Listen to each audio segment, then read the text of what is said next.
ఇవాళ హరే కృష్ణ విశాఖపట్నం తరఫు నుంచి ఈ కృష్ణ జన్మాష్టమి సందర్భంగా వచ్చినటువంటి ప్రెస్ మీట్కి వచ్చినటువంటి ప్రింట్ మరియు మీడియా సభ్యులందరూ కూడా స్వాగతం చూశారు. నా పేరు శ్యామ మాధవ దాస, హరే కృష్ణ సభ్యులు.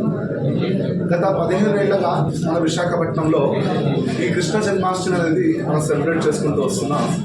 ప్రతి ఏడాది కూడా ఈ జన్మాష్టమి వస్తున్నటువంటి ఉత్సవాలు ఏడాది కూడా ఘనంగా ఇంకా జరుగుతూనే ఉన్నాయి.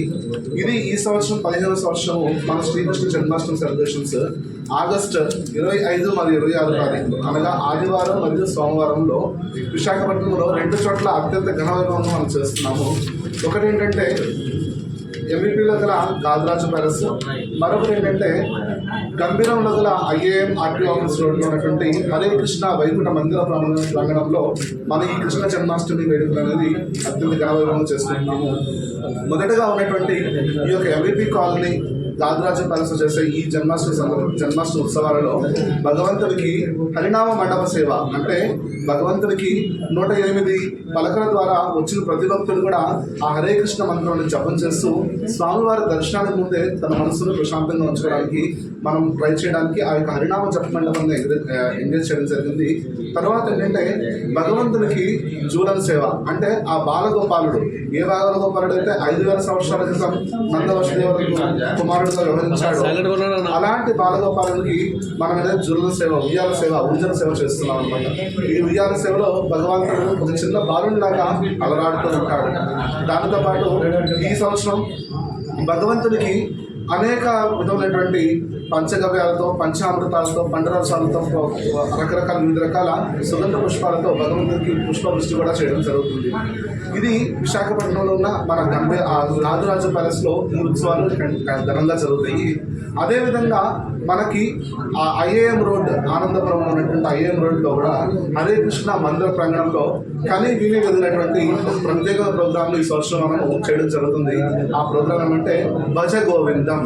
భజ గోవిందం అంటే రకరకాల మ్యూజిక్ స్కూల్స్ నుంచి అంటే ఈ పారుపల్లి సరస్వతి గారు, సరస్వతి విద్యార్థి గారు, మండపాక శారద గారు, ద్వారం వెంకట కృష్ణ త్యాగరాజ వారు,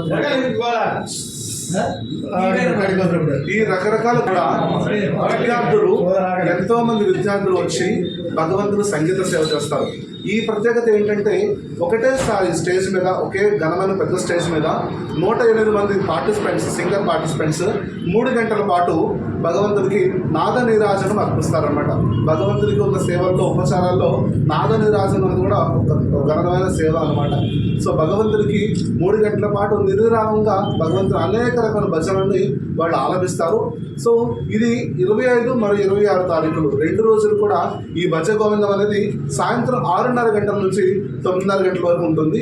భక్తులందరూ కూడా విశాఖపట్నంలో భక్తులు ఆనందపురము, పెందుర్తి, గంభీరం అన్ని రకాల ప్లేసెస్ నుంచి కూడా భక్తులు ఎంతోమందిగా వస్తారని చెప్పి వాళ్ళకి కావాల్సిన సదుపాయాలన్నీ కూడా మనం ఏర్పాటు చేయడం జరిగింది. భక్తులందరూ కూడా ఈ నాద నీరాజనం అంటే భజ గోవిందంలో వీరందరూ కూడా పార్టిసిపేట్ చేసి భగవంతుని యొక్క సంకీర్తనలో, ఆ సంకీర్త అలల్లో ఊళ్ళాడుతూ భగవంతుని యొక్క ధ్యానం చేస్తూ పార్టిసిపేట్ చేయాలని కోరుకుంటున్నాం. ఈ 2 ప్లేసెస్లో కూడా ఉదయం 9 గంటల నుంచి మధ్యాహ్నం 1 గంట వరకు మరియు సాయంత్రం 4 గంటల నుంచి రాత్రి 9 గంటల వరకు కూడా నిరంతరంగా దర్శనం అనేది ఉంటుంది. వచ్చిన ప్రతి భక్తులు కూడా భగవంతుని దర్శనం చేసుకుని తీర్థప్రసాదాలు స్వీకరించి భగవంతుని యొక్క కృపకు పాల్గొనాలని మనస్ఫూర్తిగా కోరుకుంటున్నాం. Hare Krishna. Thanks for watching. Please subscribe our Spy News Live channel.